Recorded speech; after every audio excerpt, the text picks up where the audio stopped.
The only thing where our human minds are superior than any supercomputer is recognizing face or design patterns or patterns they have seen before. So our brains recognize things easily if we have seen or we have experienced similar pattern in the past. When you are designing some product or any app or any website, if you deviate a lot from the patterns users have already seen or users have images of those patterns in their brain, it will be difficult for them to recognize it.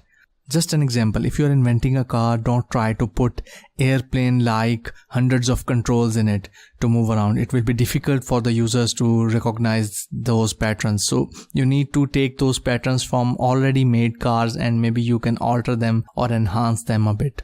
Similarly, in web design, in mobile app design, in digital products, there are already made patterns which users have already used, like search bars, different drop downs, accordions.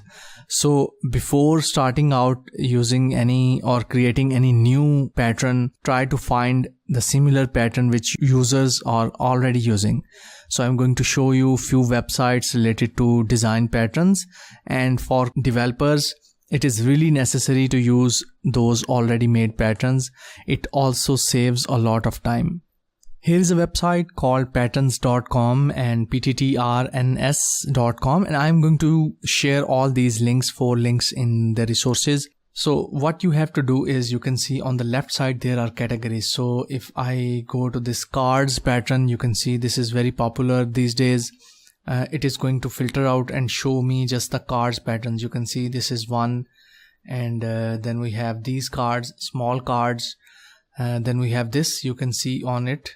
If we hover, it is going to show what is the app and what are the tags and categories related to it.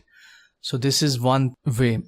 You can find all the different patterns and you can see whether you can use any of these already made patterns into your app. Second is this one. This is also mobilepatterns.com, and right now I have opened the lists. You can see on the left, lists. There are different formats of lists. There are different styles. You can see there are images based lists, 1, 2, 3 images with titles. Then we have these lists of different reviews. These are in different format. Then if we go down, you can see these are also lists. They have different format. On the left side, you can see all lists, unrated, rated, liked. So these are all the things you need to find before starting sketching out your ideas or your app or the layouts. And if you are a developer, then you should use already made patterns and libraries that you can easily implement. Even there are coded design patterns or design libraries. You can use them instantly in your iPhone or Android apps or any digital web app.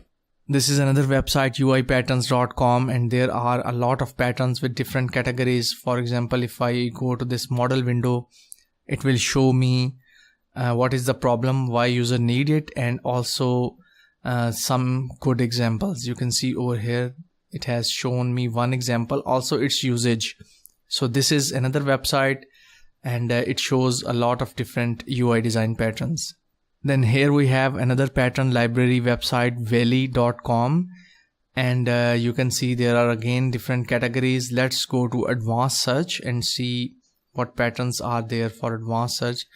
It seems a bit old. Maybe they haven't updated it in a few years, but you can go to this website and see some of the examples. I think they are very old, but I think it's good that we have some problem and solution.